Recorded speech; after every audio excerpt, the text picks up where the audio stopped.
అనేకమైన సంగతులను మీరు మాట్లాడించినందుకు సంతోషిస్తున్నాం. నీ మాటలు వినాలని అనేక ప్రాంతముల నుంచి ఆసక్తితో వచ్చిన మీ పిల్లలకు ఆ దాహత్తిని తీర్చుటకు నేను నిలవబడి ఉన్నాను. వారికి అవసరమైన మాటలు లోతులలోనికి తీసుకువెళ్ళి చెప్పే జ్ఞానము నాకు దయచేయండి. వింటున్న ప్రతి మాట విని విడిచిపెట్టకుండా ఆ మాట ప్రకారం తండ్రి ప్రవర్తించుటకు వింటున్న వారికి తగిన జ్ఞానమును శక్తిని దయచేయండి. ఈ కార్యక్రమం ముగింపు వరకు తండ్రి మీకు మహిమకరంగా జరిగించుకోమని మహిమ ఘనత ప్రభావం మీకే చూపిస్తుంది. యేసునామములో ప్రార్థన వేడుకుంటున్నాను తన తండ్రి, ఆమేన్. ముందుగా ఈ సమయానికి అనుగ్రహిస్తున్న తండ్రి అయిన దేవునికి హృదయపూర్వక కృతజ్ఞతాస్తుతులు చెల్లిస్తున్నాను. అలా వేదిక అలంకరించిన దైవజనులందరికీ వందనాలు తెలియజేస్తున్నాను. అలా మీ అందరికీ కూడా యేసుక్రీస్తు వందనాలు తెలియజేస్తున్నానండి. గత రాత్రి మనం మాట్లాడుకుంటున్న మరణం గురించి మరికొన్ని విశేషమైన సంగతులను మీతో పంచుకోవాలని నేను ఇష్టపడుతూ ఉన్నాను. భూమి మీదకి వచ్చిన మనిషికి కొంత ఆయుష్కాలం కలిగి బ్రతుకుతున్న మనిషి ఒకరోజు అర్ధాంతరంగా ఎవరికి పెట్టకుండా లోకాన్ని అలా వెళ్ళిపోవడాన్ని మరణించారు అని తెలుసుకోవాలి.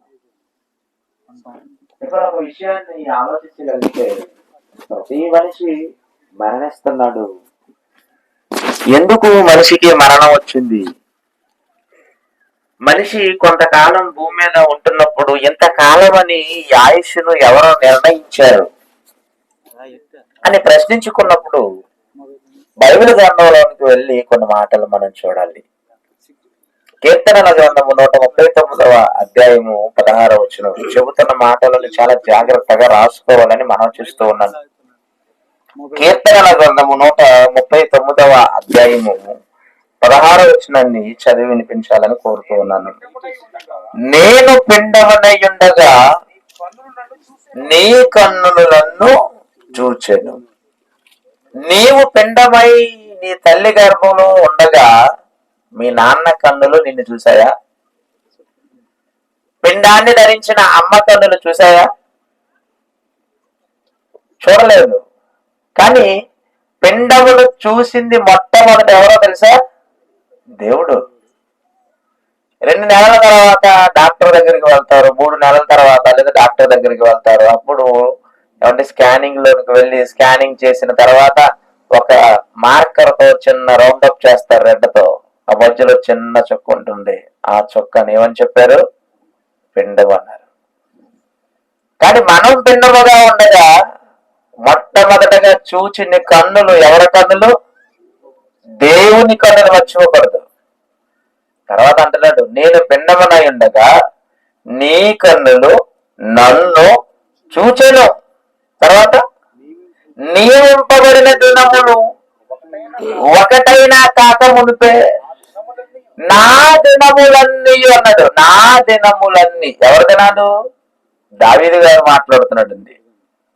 కీర్తనగారుడు నా దినములన్నీ నీ గ్రంథములో లిఖితములాయను అన్నాడా? అప్పుడు పుట్టినోట్లో ఏమనిచ్చాడు? నా అవయవములు దినదినము నిరూపించబడుచుండగా అవన్నీ నీ గ్రంథములో రాయబడ్డాయి. నా దినములన్నీ, నా దినములన్నీ. ఎన్ని దినాలు? ఒక మనిషికి దినాల సంఖ్య ఎప్పుడు చెప్పచ్చు?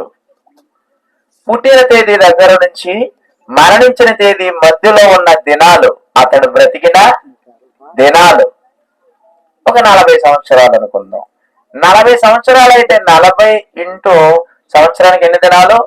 365 దినాలు. అప్పుడెప్పుడు ఒకటి యాడ్ అవుతుంది. 4 సంవత్సరాలు ఒకసారి 366 లీపు సంవత్సరం అంటారు. ఇప్పుడు ఆ మనిషి బ్రతికిన దినాలంతా 40 ఇంటూ 365 మల్టిప్లికేషన్ చేస్తే వచ్చే సంఖ్య ఏదైతే ఉందో అతడు బ్రతికిన దినాలన్నీ అవి.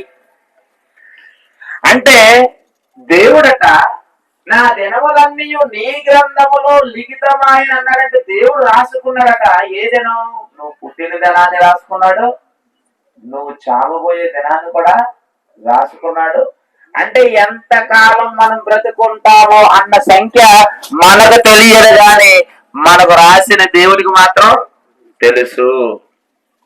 నేను ఇసాక్ గారు అన్న మాట మనం చదువుకున్నాం, నా మరణ దినం ఇప్పుడు నాకు తెలుసు అన్నాడా తెలియదు అన్నాడా? ఇప్పుడు ఒకటి వచ్చేస్తుంది కొంతమందికి, ఒక విషయం తాగి చచ్చిపోతున్నాడండి, చావబోతున్నప్పుడు ఆడ మరణ దినం వాడికి తెలిసిపోయింది కదా.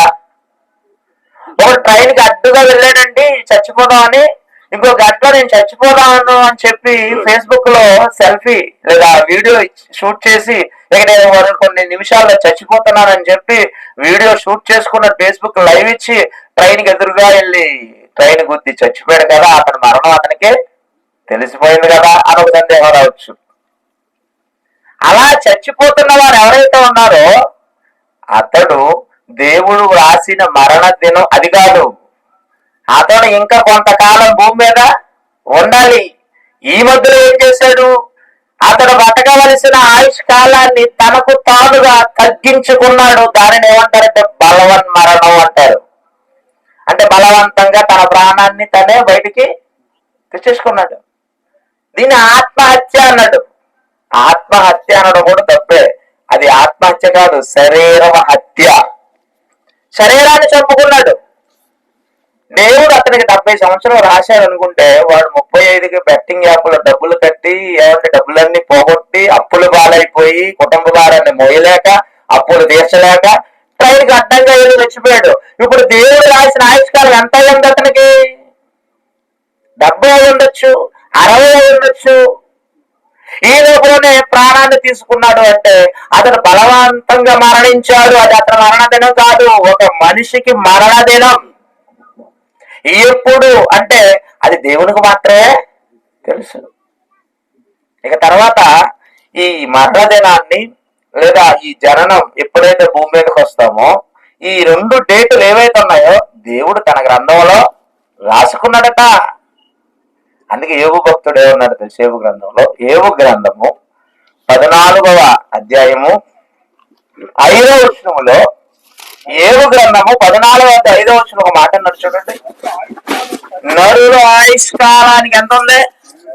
లిమిట్ అన్నాడా అన్లిమిటెడ్ అన్నాడా? లిమిట్ ఉంటేనే తట్టుకోలేకపోతున్నాం మనం.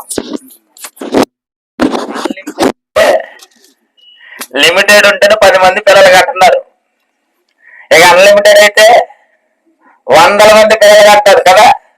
ఈ రోజైతే ఏమండి, దేశ పరిస్థితులు ఆర్థిక పరిస్థితులు సతమతం అయిపోయి ఒకరు లేకపోతే 2 అన్నారు. మరొకప్పుడు 10 మంది ఉంటేనే కుటుంబం. ఇప్పుడు కూడా కొన్ని వార్తలు వింటూ ఉంటాం, ఒక్కొక్క చోట 250 మంది 250 మంది పిల్లలు కలిగిన వారు ఉన్నారట. అంటే వాళ్ళ పిల్లలు కంటిన్యూ ఉంటారు, ఆపరేషన్ ఉండదు. ఇక్కడేమన్నాడంటే నరుల ఆయుష్ పరిమితి. పరిమితి అంటే తెలుసు కదండి. పరిమితి అంటే లిమిటెడ్. ఇప్పుడు ఒక టన్ను ఒక ట్రక్ ఉందనుకోండి, జీపు, ఒక లారీ ఉందనుకోండి, ట్రక్ 5 టన్నులు మాత్రం అది మోయగలదు అనుకోండి, దాని పరిమితి అంతా 5 టన్నులు. 10 టన్నులు వేసాడు అనుకోండి, 2 చక్రాలు ఊడిపోతాయి. అది పరిమితికి మించి. అందుకే మధ్యలో చెక్ పోస్ట్ దగ్గర చెక్ చేస్తూ ఉంటారు, బరువు ఎంత వేశారు. పరిమితికి మించి వేశారా ఫైన్ రాస్తారు, కేసు రాస్తారు కదా. ఒకటి దేవుడు కూడా మానవుని ఆయుష్కు ఏం పెట్టాడట? పరిమితి, లిమిట్ పెట్టాడట. అంటే ఇక్కడ మనం ఎక్కువ కాలం ఉంటామని గ్యారంటీ లేదు. కళలు కనకండి, మన కళ ఎలా ఉంటుంది తెలుసా? ఐఏఎస్ అయిపోవాలి, ఏమంటే రోల్స్ రాయల్ కారు కొనాలి, ఆ తర్వాత మా ఊర్లో 4 చక్కర్లు కొట్టాలి, అందరు నన్ను చూసి సలాం కొట్టాలి, దేశం అంతా నా గురించి మాట్లాడుకోవాలి. ఇది ఒక రోజు కాదు, ప్రతిరోజు ఉండాలి అనుకుంటాడు. కళలు కంటారు ఇవి.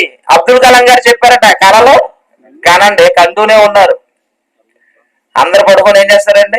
కళలు కంటూనే ఉంటారు. కనమన్నాడు కదా, ఆయన కనమన్నాడు. కన్న కళలను నెరవేర్చుకోమన్నాడు. తర్వాత ఆ మొక్క తీసేశారండి. అందరు కళలు కానండి. ఓ బాబు, టీచర్ లేపు అడుగుతాడు, నాన్న నువ్వేం కావాలనుకుంటున్నావు? బికమ్ ఏ మాస్టర్ అంటాడు ఒకడు, బికమ్ ఏ ఐఏఎస్ ఆఫీసర్ అంటాడు ఇంకొకడు, బికమ్ ఏ నక్సలైట్ అంటాడు ఇంకొకడు. చూడండి, వారి ఒక్కొక్కరు ఒక అంబిషన్, ఒక ప్యాషన్. ఇక్కడ ఆలోచిస్తే కళలు కనవలసిన అవసరం లేదు. ఎందుకంటే మన ఆయుష్కి దేవుడు ఏం చేశాడట? పరిమితి పెట్టాడట, లిమిట్ పెట్టేశాడట, లాక్ చేశాడట. ఎంత కొత్త వాహనం అయినా స్పీడ్ కనుక లాక్ చేశాడంటే ఎక్సలేటర్ ఎంత తొక్కిన 40 దాటదు, 40 పెట్టాడు, 60 పెట్టాడు. ఇక ఎంత ఎక్సలేటర్ తొక్కిన డ్రైవర్ 60 దగ్గర ఉంటుంది, ముందుకెళ్ళదు. పరిమితి. భక్తులు అంటున్నాడు, నరుల ఆయుష్కాలము పరిమితి కలదు, వారి నెలల సంఖ్య ఎవరికి తెలుసట? మన నెలల సంఖ్య దేవునికి తెలుసట అండి. అంటే దేవునికి తెలియకుండా అసాధ్యమైనది ఏది లేదు. మనమేమనుకున్నాం? దేవుడా ఉన్నాడా? అసలు ఉన్నాడా? ఎక్కడున్నావయ్యా ఏసయ్యా? ఏమైపోయావయ్యా? నాకు ఇన్ని బాధలు వచ్చినప్పుడు ఏమైపోయా అంటే, బాధ వచ్చినప్పుడే యేసుప్రభు ముందు వచ్చేయాలి, సంతోషం వచ్చినప్పుడే యేసుప్రభు మన కంటికి కనబడకూడదు. ఏమన్నా ఒక మాట చెప్తారండి. ఒక ఫంక్షన్ జరుగుతుంది అనుకోండి, ఇంట్లో ఒక కార్యక్రమం జరుగుతుంది అనుకోండి, ఎప్పుడైనా ఎవరైనా దేవుని జ్ఞాపకం చేసుకున్నారా? వచ్చిపోయే బంధువులు జ్ఞాపకం చేసుకున్నారా?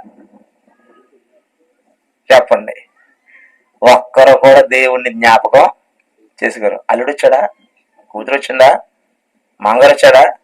పక్కింటి ఆయన వచ్చాడా? ఆ ఊరు చివరైన వచ్చాడా? వచ్చి రండి రండి రండి రండి. ఎంత అడవుడండి! అందరు నిలవబెట్టి ఎంత గొప్ప కార్యక్రమం నేను చేసుకుంటున్నానంటే ఇది దేవుని కృప వల్లనే, దేవునికి స్తోత్రం, దేవునికి థ్యాంక్స్ అని చెప్పాలి. ఎవరు ఉన్నారా? దేవుడు ఆ సంతోషంలో మనకి గుర్తు వస్తాడా? రాడు. దేవుడు ఎప్పుడు గుర్తు వస్తాడు చెప్పనా? రోడ్డు మీద ప్రయాణం చేస్తున్నావు, కాలికి పెద్ద బండరాయి తగిలింది, అప్పుడు ఎవరు గుర్తొచ్చారు? దేవుడు. అప్పులలో చింటి మీద పడిపోయారు, ఎవరు గుర్తొచ్చారు? దేవుడు. గుండెలో నొప్పి వచ్చింది, ఎవరు గుర్తొచ్చారు? దేవుడు. అంటే సడన్ గా ఏదైనా ప్రమాదం వస్తే గుర్తొచ్చేది ఎవరు? దేవుడు. ఆనందం వస్తే గుర్తొచ్చేది ఎవరు? సుబ్బారావు గారు. పంచుకోవడానికి వెంకటరావు గారు.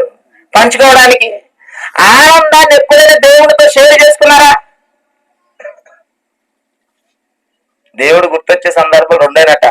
ఒకటి ఆదివారం అట, రెండోది ఆపదట. మరి సంతోషించేటప్పుడు no God, there is no God అంటారు చూడండి. ఇక ఎక్కడ ఉండడు. బాధ వచ్చినప్పుడు మాత్రం వేర్ ఆర్ యూ గాడ్ అంటాడు. నువ్వు ఎక్కడున్నావు? ప్లీజ్ కమింగ్, వచ్చేయాలి నా దగ్గరికి. ఎలా అండి? ఎలా? ఏమండి, మన ఆయుష్ కాలాన్ని మొత్తం ఆయన గుప్పిట్లో పెట్టుకున్నాడండి. కుప్పు గంతులు వేయడానికి ఇక్కడ కుదరదు.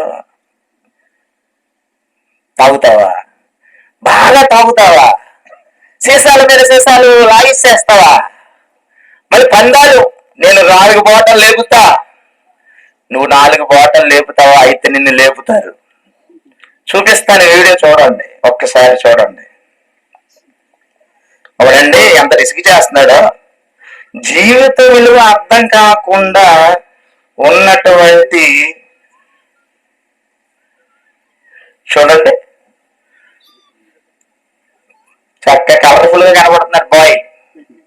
సీసా లేకపోతే ఒక వీడియో తీస్తున్నాడు. మళ్ళీ చెయ్యి ఎక్కడ పెట్టాడు చూడండి. అబ్బా, మళ్ళీ కాలు ఊపుతున్నాడు. ఎంజాయ్. ఒక బాటిల్ అయిపోయిందట, మూత పెడుతున్నాడు. అదిగోండి, ఇందాక ఎలా కాలు ఊపాడు, చెయ్యి ఇప్పుడు గుండెలు పట్టుకున్నాడు. చూడండి, మళ్ళా పక్కన ఇంకో సీసా ఉంది. అయ్యో అయ్యయ్యో, ఎంజాయ్మెంట్ కదా తాగేటప్పుడు. ఎంత ఎంజాయ్మెంట్ అనుకున్నాను? ఎవరు గుర్తుకు రారు. సంతోషం. ఒక్కడే నిలబడ్డాడు, ఇప్పుడు సపోర్ట్ ని కోరుకున్నాడు చూడండి. తర్వాత అయిపోయాడు, తగ్గిపోండి. ఏం చేస్తున్నాడు? పందెం కట్టాడు, దించకుండా సీసా తాగాడు, ఇప్పుడు దించేశారు అతన్ని గోతులోనికి.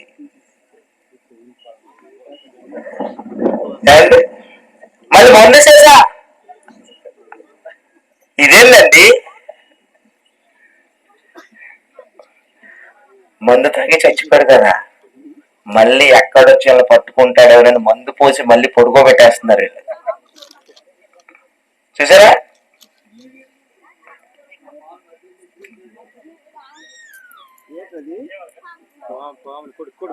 చిన్నదే కదా, ఇదిగో రాయి ఎక్కడ ఉంది చూడండి.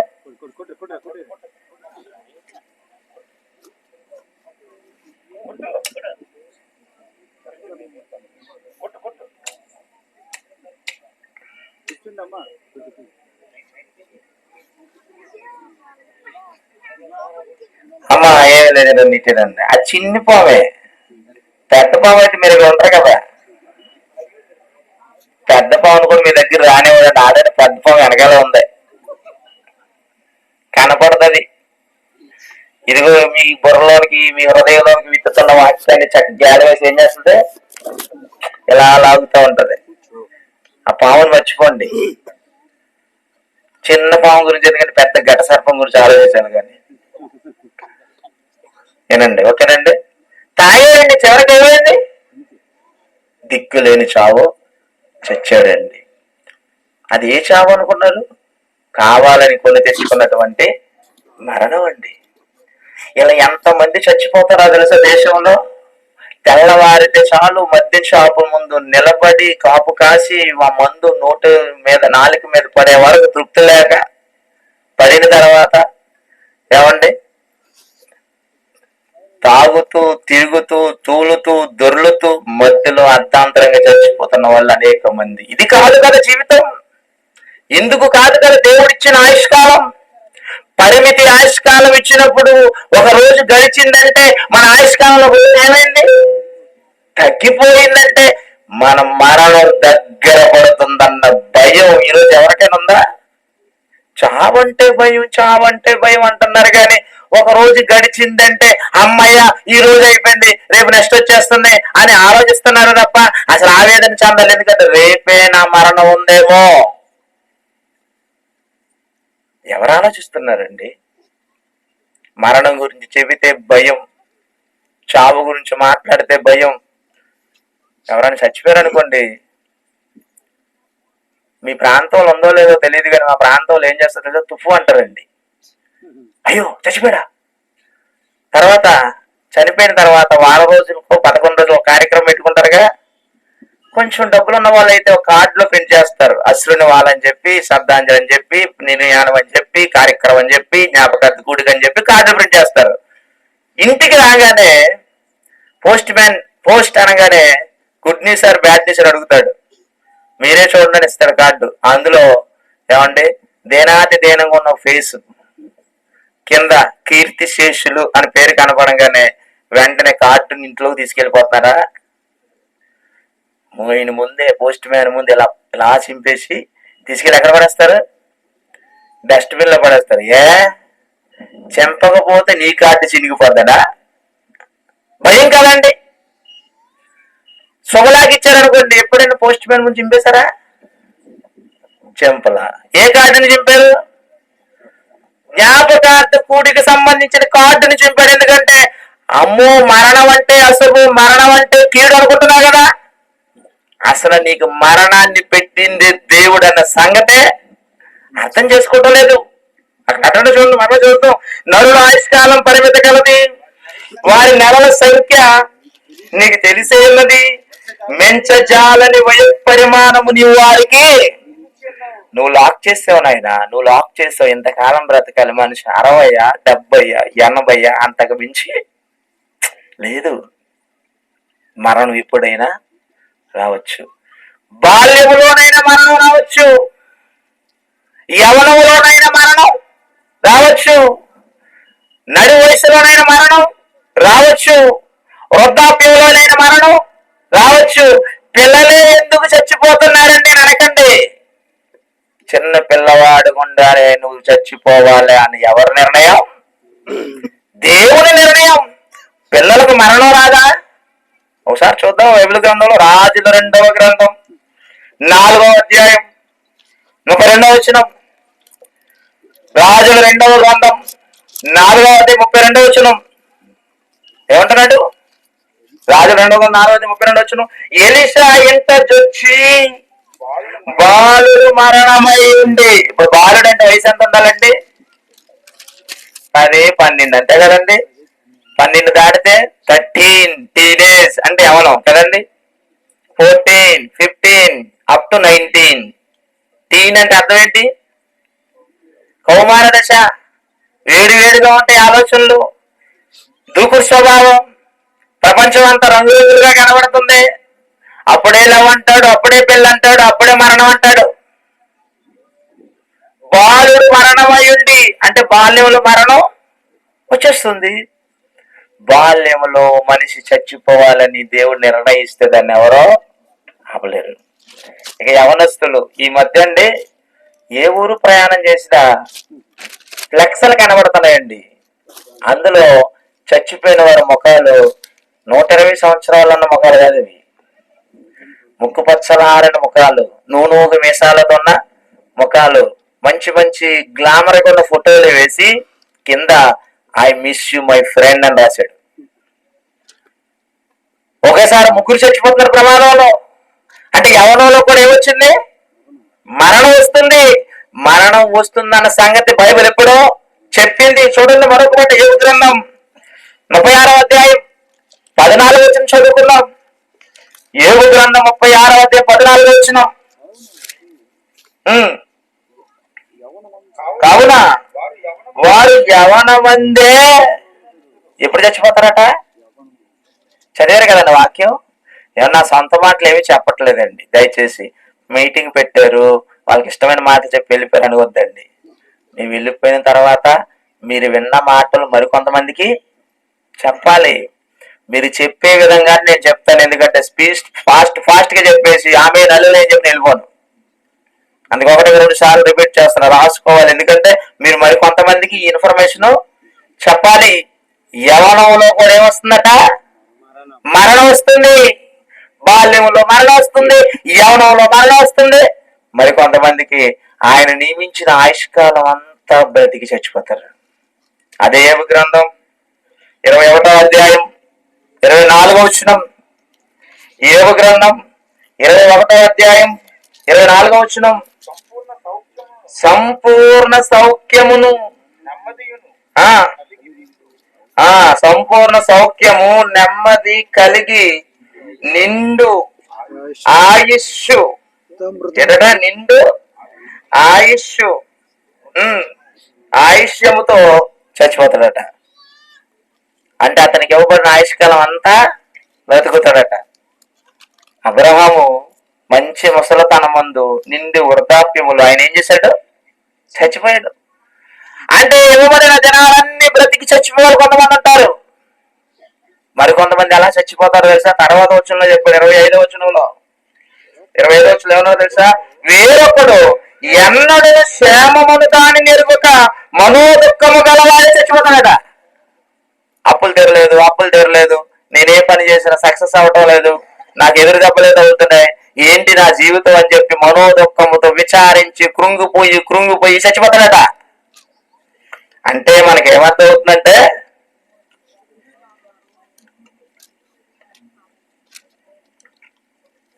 పెద్ద పాము చిన్న పాము పిల్లలు లేపిందండి. ఒకదాని తర్వాత ఒకటి వస్తున్నాయి బయటికి.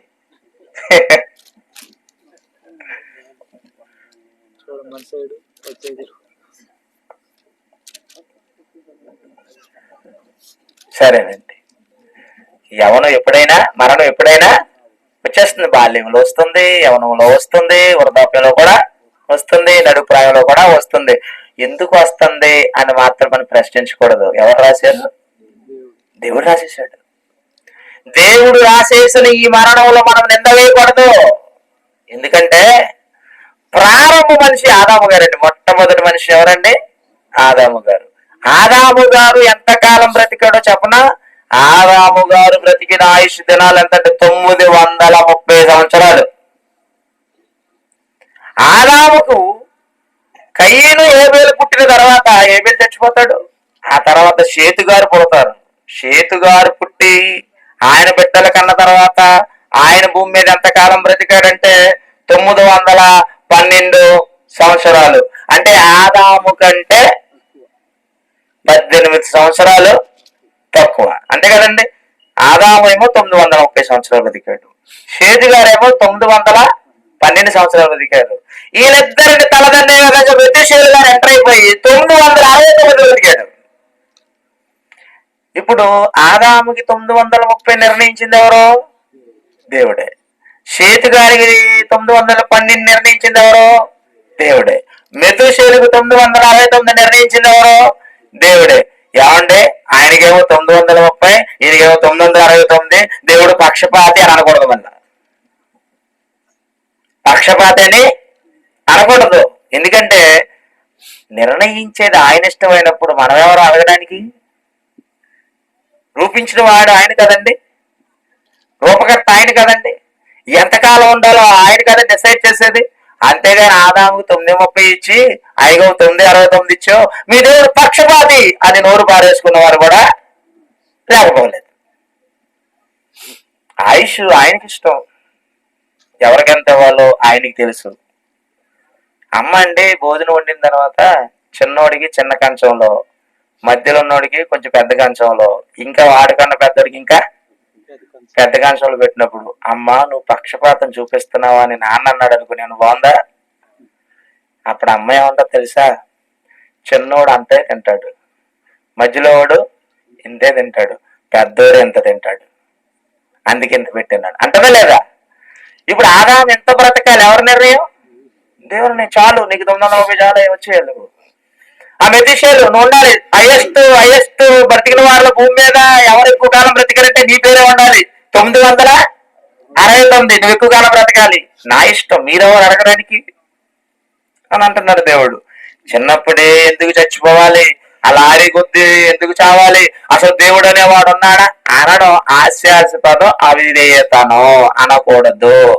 ఎవరు ఎప్పుడు వెళ్ళిపోవాలి, ఎవరు ఎంతకాలం ఉండాలి నిర్ణయం దేవునిది. మరణం ఎప్పుడైనా రావచ్చు, ఎవరికైనా రావచ్చు, ఎలాంటి వారికైనా రావచ్చు. కొంతమంది ఉంటారండి మంచం పట్టి 10 సంవత్సరాలైన ప్రాణం పోదు. అప్పుడు ఇది అనుకుంటారు, పైకి చెప్పర్లేండి, ఏమనుకుంటారు తెలుసా? పోవట్లేదేంటి అందుకండి ఈ ముసలిదానికి ఎంతకాలం చెయ్యాలి, చచ్చిపోతే బాగుంది కదా, ఊరు కూడా వెళ్ళిపోతున్నాం, ఎంతకాలం అంటారు లేదా? అప్పుడు దేవుడు అంటాడు ఉండు కొంతకాలం, నాకు తెలుసు, నీకెందుకు. కొంతమంది ఆరోగ్యంగా ఎలా వెళ్ళి అలా వచ్చి పొద్దున్నే జాగింగ్కి వెళ్తాడు, 10 గంటలకేమో ఏమండి మొలకెత్తే విత్తనాలు పొద్దున్న 7ంటికి తింటాడు, 9ంటికేమో గ్లాసుడు పాలు తాగుతాడు, 10ంటికి ఒక కోడిగుడ్డు తింటాడు, మధ్యాహ్నం 12 గంటలకి 500 గ్రాములు అల్లం వేసేస్తాడు, మరి సాయంత్రం 6ంటికి పడకెక్కి పడుకుంటాడు, తెల్లారి గుండు కూడా చచ్చిపోతాడు. నిజమే తెలుసు. నేను జాగింగ్ చేస్తున్నాను కాబట్టి ఎక్కువ కాలం బ్రతుకుతాను బ్రదర్ అన్న వాళ్ళు చేతులు ఎత్తండి. జాగింగ్ చేస్తూ చేస్తూ కుప్పకూలి చచ్చిపోతున్న వాళ్ళు ఉన్నారా లేదు చెప్పండి. ఏమండి ఆసనాలు వేసే ఆ ఎక్సర్సైజ్లు ఏంటంటే కొంతవరకు బాడీ దృఢంగా ఉండడానికి ఉపయోగపడుతుంది, కానీ ఎక్కువ కాలం బ్రతకడానికి ఉపయోగపడతావు. నువ్వు ఎక్సర్సైజ్ చేసినా చేయకపోయినా దేవుడు ఎంతకాలం ఉండాలని నియమించాడు కదా. నువ్వు రోగంతో ఉంటావో, దగ్గుతూ ఉంటావో, వణిగిపోతూ ఉంటావో, మొత్తానికి ఆయుష్ కలిగి ఉంటావు. ఇంతకాలం ఉండాలి. ఇది దేవుని నిర్ణయం, దేవుని నిర్ణయం. ఇలా ఉన్న వాళ్ళు కొంతకాలమే ఉండాలి, ఆ కాలం పూర్తయిన తర్వాత తిరిగి వచ్చేయాలి. పిలిచాడు దేవుడు. కీర్తనల గ్రంథం 90వ అధ్యాయం 3వ వచనం. కీర్తనల గ్రంథం 90వ అధ్యాయం 3వ వచనం ఏమన్నాడండి? ఎవరు మారుస్తున్నారని ఎంతకే మనుషుల్ని మనం మార్చామా, దేవుడు మార్చాడా? నీవు మనుషులను వంటికి మార్చుచున్నావు. నరులారా, ఎందుకు నరులు ఎవరు? వానరులు కాదు. మనిషి ఎక్కడి నుంచి వచ్చాడు అంటే అంటాడు ఒకడు, కోతు నుంచి బ్రదర్. మనము పాటలు అవే రాసేవా లేదా? కోతట పరిణామ క్రమం చెందుతూ ఎలా మారాడట? మనిషిగా మారాడు. ఒకప్పుడు బట్టలు లేని కోతి, తర్వాత రాళ్ళు నుంచి నిప్పు కనిపెట్టిన కోతి, ఆ తర్వాత ఒక బల్లిం కనిపెట్టిన కోతి, ఆ తర్వాత సగం బట్టలు వేసుకున్న కోతి, ఆ తర్వాత పూర్తి బట్టలు వేసుకున్న కోతి, ఆ తర్వాత కంప్యూటర్ ముందు కూర్చున్న కోతి కాదు, మనిషి. ఇది పరిణామక్రమం అన్నాడు. తప్పండి, కోతి కాదండి. ఆది మానవుడు కోతి కాదు, నరుడు. బైబిల్ చెప్పింది కదండి, దేవుడైన యెహోవా నేలమంటితో కోతిని నిర్మించన్నాడా, నరుడు నిర్మించన్నాడా? నరుడు నిర్మించి, నరునికి గాఢ నిద్ర కలిగించి ఎవరిని తీసుకొచ్చాడట? అవ్వని తీసుకొచ్చాడు. వాళ్ళిద్దరికి ఏమని పేరు పెట్టాడు? నరులు అని పేరు పెట్టాడు. తెలుసా? నా మాట అబద్ధం అనుకుంటారేమోనండి. ఆదికాండం 5వ అధ్యాయం 2వ వచనం చూడండి. ఆదికాండం 5వ అధ్యాయం. నరులు అంటే ఎవరో చెప్పాడు ఇక్కడ. మగవాణి గాను ఆడుదాని గాను వారిని సృజించి, వారు సృజించబడిన దినమున వారిని ఆశీర్వదించి ఏమని పేరు పెట్టాడు? నరులంటే ఎవరప్పుడు? పురుషుడు స్త్రీ ఇద్దరని ఏమన్నాడు? నరులు. 50 మంది నరులకు తెలియజేయని ఏమన్నా అన్నాడు అనుకోండి. కోతులుగా మనుషులుగా కదండి. మాకు కాదండి, కోతులుగా అన్నారు అనుకోండి. స్క్రూ ఏమైంది? లూజ్ అయిందని అర్థం. నరులు అనగా స్త్రీ పురుషులే నరులు. ఇప్పుడు నరులారా తిరిగి రండి అంటే ఎవరిని పిలిచాడు? పురుషుల్ని పిలిచాడు, స్త్రీలను కూడా పిలిచాడు. అంటే ఇప్పుడు మరణం ఆడవాళ్ళకి వస్తుంది, మరణం మగవాళ్ళకి వస్తుంది. నరులారా తిరిగి రండి. ఎక్కడికే తెలియలేదు కదండి. మొదటి సందేశంలో చాలా సంగతులు అంటారు. నరులారా తిరిగి రండి. తిరిగి రావడానికంటే ముందు ఏం జరుగుతుందట? మనుషులను మంటికి మార్చుచున్నారు. ఏంటండి మంటికి మారేది? ప్రసంగి గ్రంథము 12వ అధ్యాయము 7వ వచనం. ప్రసంగి గ్రంథము 12వ అధ్యాయం 7వ వచనం ఏమన్నాడో తెలుసా? మందైనది వెనుకట వలనే మరలా భూమికి చేరును. చూడండి, మందైనది వెనుకట వలనే మరలా భూమికి చేరును. మన్ను అనేది వెనక్కి వెళ్ళి మరలా మట్టికి వెళ్తుందా? ఎందుకు? ఏది మన్ను, ఏది మట్టికి వెళ్తుంది? మానవ దేహాన్ని దేవుడు ఎక్కడి నుంచి తయారు చేశాడని చెప్పుకున్నాం? మట్టి నుంచి. అయితే మట్టితో చేయబడింది దేహం. అందుకేనండి మనకి మట్టి వాసన అంటే ఎంత ఇష్టమో తెలుసా? వర్షం పడుతున్నప్పుడు మట్టి వాసన వచ్చినప్పుడు ముక్కు మూసుకొని ఎవరైనా ఉన్నారా? అబ్బా ఎంత బాగుందో వాసన. మట్టిలో పండించిన కూరగాయలంటే ఎంత ఇష్టం. కొంతమంది మట్టే తినేస్తున్నారండి బాబు. చిన్నప్పుడు మట్టి తినని వాళ్ళ చేతులు ఎత్తండి. అందరూ ఏం తిన్నారు? మట్టి తిన్నారు. ఇక్కడ ఉన్న వాళ్ళు చిన్నప్పుడు తిన్నారు. ఆఫ్రికాలు ఇప్పుడు తింటున్నారు. వాళ్ళకి ఆహారం దొరక ఆ మట్టిని ఇలా చేసుకొని రొట్టెలు వేసుకొని ఆ మట్టిని ఏం చేస్తున్నారు? తింటున్నారు. మట్టి తిన్న ఎందుకు చచ్చిపోవట్లేదు? ఈ దేహం ఏమైంది? మట్టి అయింది. అందుకే నువ్వెంత ఖరీదు సబ్బులు పెట్టి స్నానం చేసినా రుద్దుతున్నావు అనుకోండి, బాడీ నుంచి ఏమొస్తుంది? మట్టి. అక్కడ బురదలో దొరలేరా మట్టి రావడానికి? ఏసీలో కూర్చుంటారు, ఏసీ కారులో తిరుగుతారు, అయినా నలిపితే ఏమొస్తుంది? మట్టి వస్తుంది. నలిపి చివరికి రక్తం వస్తుంది. ఈ దేహానికి ఇది మట్టేనండి. నువ్వు రాసే పౌడర్ మట్టికే రాస్తున్నావు, నువ్వు వేసే మేకప్ మట్టికే వేస్తున్నావు, నువ్వు తినే బిర్యానీ కూడా దేనికి పెడుతున్నావు? మట్టికే పెడుతున్నావు. అంతా మట్టేనండి బాబు. ఈ రోజు మనం వేసుకునే మెడిసిన్స్ కూడా ఎక్కడి నుంచి వచ్చాయి? మట్టి నుంచే వచ్చాయండి. మట్టికి మట్టే మందండి. అందుకేనండి మట్టిని క్లే అంటారు. ఇందులో మినరల్స్ ఉన్నాయట. అందుకే మట్టి చూడండి, మట్టి ముఖానికి రాస్తారా? ముల్తాని మట్టి అట. ఏ రాశారు ముఖానికి? ముల్తాని మట్టి. అది రాస్తే 1000 రూపాయలు ఇస్తావు. నువ్వు రాసుకుంటే చీప్ గా చూస్తారు, వాడు రాస్తే కాస్ట్లీగా చూస్తారు. దాని పేరు ముల్తాని మట్టి అట. అంటే మట్టిని జిగురుగా చేసి పచ్చగా చేసి ముఖానికి మొత్తం లేపనం పెడితే ముఖం అంటే నిగనిగలాడిపోతుందట. ఎందుకు నిగనిగలాడింది? ఆల్రెడీ మన ముఖం ఎక్కడి నుంచి వచ్చింది? మట్టి నుంచి. నొప్పుకున్నారా? ఎవరైనా నొప్పుకున్నారా? ఎప్పుడైనా ముఖంలో అద్దంలో చూసుకున్నావు అన్నాడు. ఏముంది? మట్టి రూపం అది. మట్టి నుంచి తీశాడు. చచ్చిపోయిన తర్వాత ఈ దేహాన్ని కూడా ఎక్కడ పంపించాడు? మట్టి. ఎందుకు మట్టిలోకి పంపించాలి? గాలిలో వేలాడదీయొచ్చుగా. శవాలను సమాధిలో ఎందుకు పెట్టాలి? గాలిలో చెట్లకు వేలాడదీయొచ్చుగా. అప్పుడు అంటారు, గాలిలో వేలాడదీస్తే దాని నుంచి వచ్చే దుర్గంధం మనం తట్టుకోలేక ఇప్పుడు మనల్ని వేలాడదీయాలి, మనం చచ్చిపోతాం, రోగాలు వచ్చేస్తాయి. అది భయంతో ఏం చేశారంటే 5 అడుగులు గొయ్యి 6 అడుగు 6 3 అన్నారు కదండి, 6 3 గొయ్యి తీసి లోన కప్పెట్టి మళ్ళీ పైన 2 అడుగులు ఎత్తుగా మట్టి కప్పేస్తున్నారు. ఎందుకు మట్టిలోనికి పెట్టవలసిన వచ్చిందండి అంటే, మనుషులను నువ్వు మంటికి మార్చుచున్నావు. దేవుడే మట్టిగా మనిషి యొక్క శవాన్ని మారుస్తున్నాడట. జననం అంటే ఆత్మ ఈ దేహంలోనికి వస్తే అది జననం అన్నాం. ఆ మరణం అంటే ఆత్మ ఈ దేహాన్ని విడిచి బయటకు వచ్చి ఈ దేహాన్ని శవంగా మారిస్తే దాన్ని ఏమన్నాం? మరణం అన్నాం. మరణించిన తర్వాత ఈ దేహాన్ని మట్టిలో కప్పెట్టమని ఎందుకన్నాడంటే ఈ దేహం మట్టిగా మారిపోవాలి. మరి మట్టిగా మారిపోవాలంటే ఏం చేయాలి? మనం ఏమైనా మారుస్తున్నావా? అప్పుడు దేవుడు ఏం చేశాడో తెలుసా? చచ్చిపోయిన వ్యక్తిని పూడ్చిపెట్టడం వరకు మన బాధ్యత. పూడ్చి ఇంటికి వచ్చేసిన తర్వాత ఆ మాంసం ముద్దైన ఆ దేహం శవం మట్టిగా మార్చవలసిన బాధ్యత దేవుడు దేనికి అప్పచెప్పాడు తెలుసా? ఏబు గ్రంథం 24వ అధ్యాయం 20వ వచనం. ఏబు గ్రంథం 24వ అధ్యాయం 20వ వచనం.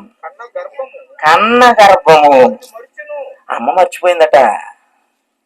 పుట్టిన బిడ్డ చచ్చిపోతే అమ్మ ఏం చేసింది? మర్చిపోయింది. నాన్న కూడా మర్చిపోయాడు. అందరూ మర్చిపోయారు. అందరూ బాయ్ అని చెప్పి వచ్చేసారు. అంతేగాని శ్మశానంకి వెళ్ళి గుడిసేసుకొని ఉన్నారు ఎవరైనా మా అబ్బాయి చచ్చిపోయాడని? ఎవరు లేరు. అసలు వెళ్ళరు. భయం కదా. శ్మశానాలు అడిగట్టడమే భయం కదా. అక్కడున్న ఎముకలు, అక్కడున్న సగం పుర్రులు కదండి. ఒక సమాధి అవుతుంది, ఇంకో శవం బయటకు వచ్చేస్తా ఉంటది. చాలా భయం. త్వరగా అయిపోయింది సమాధి, త్వరగా ఇంటికి వచ్చేయాలి. కానీ ఇక్కడ ఏం జరుగుతుందో తెలుసా?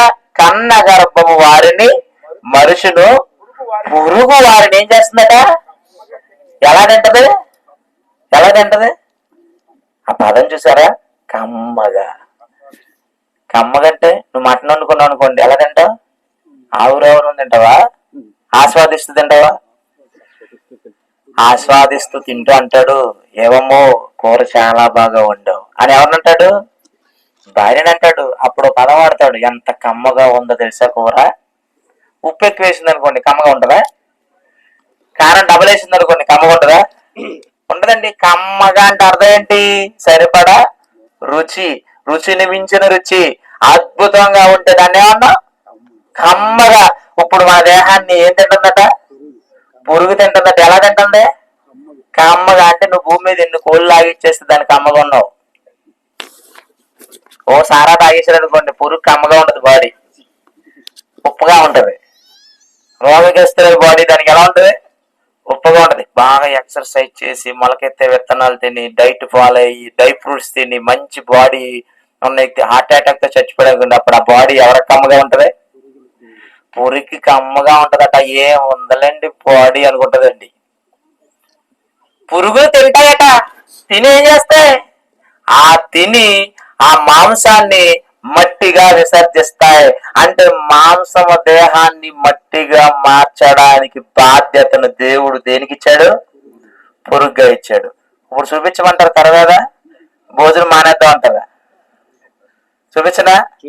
పురుగులలో బాబాయ్ దయచేసి వద్దండి, ఈ రోజు అన్నం తినండి, మళ్ళీ 2 నాన్న ఆగిపోద్దని భయం వేస్తుంది. చూడండి, కానీ పెరుగు మాత్రం ఫీల్ అవ్వకండి. ఎందుకంటే మనం గోతులో కప్పెట్టి వచ్చేస్తాం, లోన ఏం జరుగుతుందో తెలియదు. దానికి కొన్ని చూపించాడు. ఇప్పుడు చూపిస్తాను, ఒకసారి చూడండి. లైట్స్ ఆఫ్ చేయండి.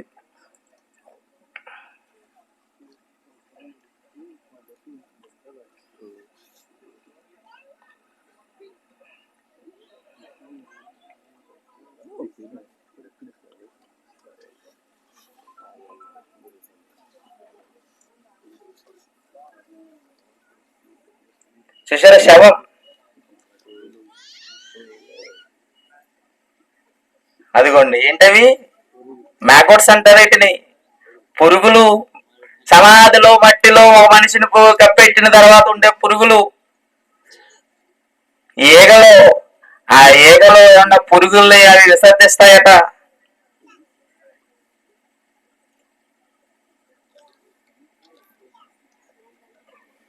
అదిగోండి వెళ్తున్నాడు చూడండి, ఏం చేస్తాడు చూడండి ఒకసారి. డానియల్ వాస్కోటట చెప్తున్నాడు ఆయన. అదిగోండి అది ఇంటికి తీశాడు. దాని కింద ఏముంది అనుకున్నారు? శవం. మట్టిలో కూర్చోబెట్టింది కాదు, పైన ఉంచిన శవం. అదిగోండి లేపు చూస్తున్నాడు చూడండి. అదిగోండి మనిషి శవం. చూసారా ఎలా అయిపోయింది? అదిగో పురుగులు చూసారా? ఎప్పుడు చూడలేదు కదా, అందుకే చూపిస్తున్నానండి. ఇదా జీవితం. అది చివరికి అలా ఎముకలు గుండు మిగులుస్తాయి. మాంసాన్ని అంతా ఎలా మార్చింది?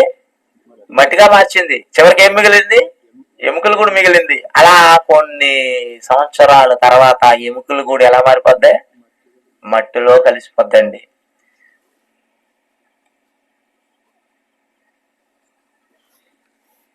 అది కొంచెం చూడండి ఎలా తినేస్తున్నాయి చూసారా. ఇప్పుడు చూడండి పురుగులండి కమ్మగా తింటున్నాయి. స్పీడ్ లో చూపించాడండి వీడియో, మొత్తం అంతా మట్టి అయిపోతుంది చూడండి.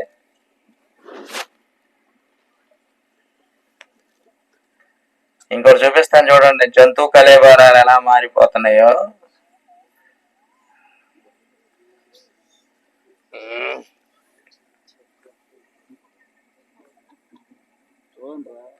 టీచింగ్ అంటే అదిగోండి పంది శరీరం ఎలా అయిపోతుంది చూడండి, పంది శవం అది.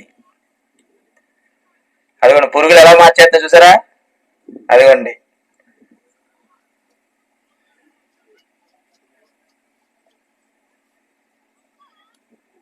పురుగులు తింటున్నాయండి. ఆ లైట్స్ ఆన్ చేయండి చూసారా.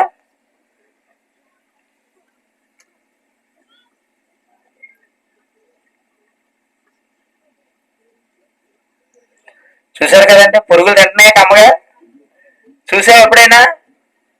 చూడలేదండి, అందుకే చూపించానండి. ఇది నిజమా కాదా చెప్పండి, ఇది నిజమా కాదా చెప్పండి. నిజమా చేతులు ఎత్తండి.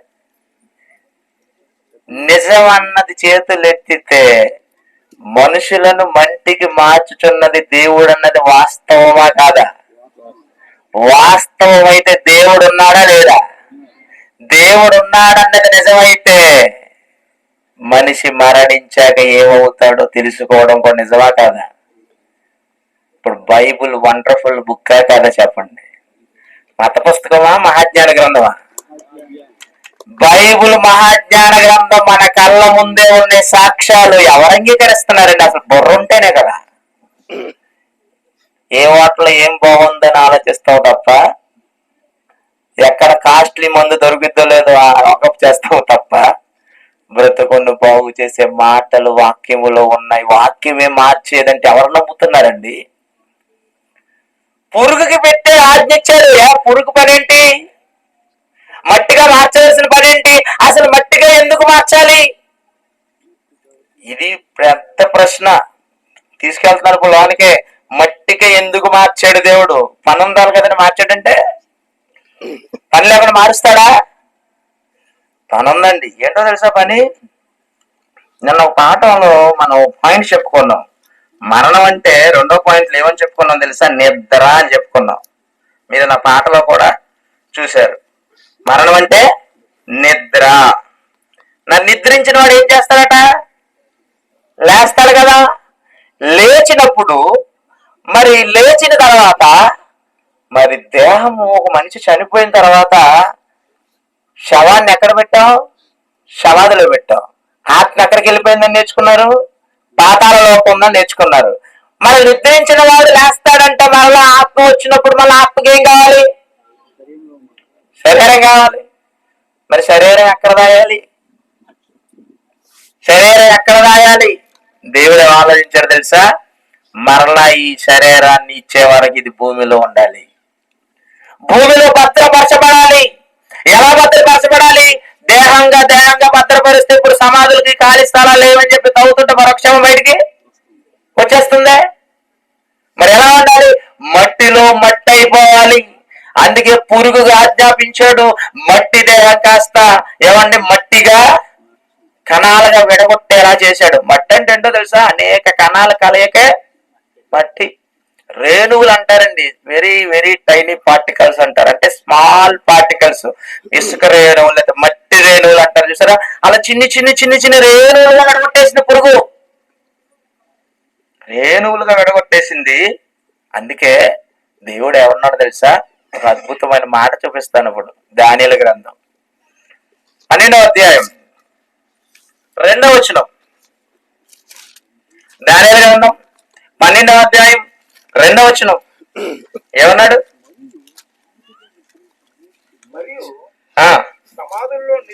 సమాధులలో నిద్రించు అనేకులు మేలుకొనెదరు. ఇంతకీ సమాధులు ఏం చేస్తున్నారట? నిద్రపోతున్నారా? నిద్రపోయాడా? ఏమండి, భక్తుడు చెప్పిన మాట తప్ప? సమాధులు ఏం చేశారట? నిద్రపోతున్నాడు. నిద్రపోతున్నాడా? నిద్రపోతున్నాడు. ఎవరు నిద్రపోతున్నారు ఇంతకీ? శరీరం నిద్రపోతుందా? ఆత్మ నిద్రపోతుందా? మీకు ఇప్పుడు ఒక ఫోటో చూపిస్తాను. నిద్రపోతున్న మీరే చెప్తారు. లైట్స్ ఆఫ్ చేయొద్దులండి, అలాగే ఉంచండి.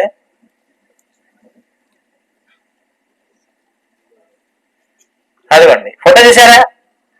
పైన ఉన్నవాడు ఎవరో తెలుసా? నిద్రపోయే కలగంటున్నాడండి. కింద ఉన్నవాడు ఎవడో చచ్చిపోయాడండి. ఇద్దరికి తేడా ఏమైనా ఉందా? ఉందంటారులేండి. అతని పెదాలు కొంచెం ఇలా ఓపెన్ అయి ఉన్నాయి, వీడి పెదాలు మూసిపోయినాయండి. అందుకే చెప్పాను, స్లీపింగ్ ఇమేజ్, డెత్ ఇమేజ్. పైన ఉన్నవాడు నిద్రపోతున్నాడు, కింద ఉన్నవాడు కూడా సడన్ గా పేరు రాయలేదనుకోండి, అతను కూడా అది ఆ పైన ఫ్లవర్ లేదనుకోండి, ఆ పెట్టలేదనుకోండి, మనం కూడా ఏమనుకుంటాం ఇప్పుడు? నిద్రపోతున్నాడు అనుకుంటాం. అంటే ఇప్పుడు చచ్చిపోయిన వాడు ఎలా కనబడుతున్నాడు మనకి? చెప్పాలి, ఎలా కనబడుతున్నాడు? నిద్రపోతున్నాడు. అందుకే అంటున్నారు, అది చెప్పే కదా, నిద్రపోతున్నట్టే ఉన్నాడు. నిద్రపోతున్నాడు అక్కడ, నిద్రపోతున్నాడు అక్కడ. అంటే మరణం అంటే ఏమన్నాం?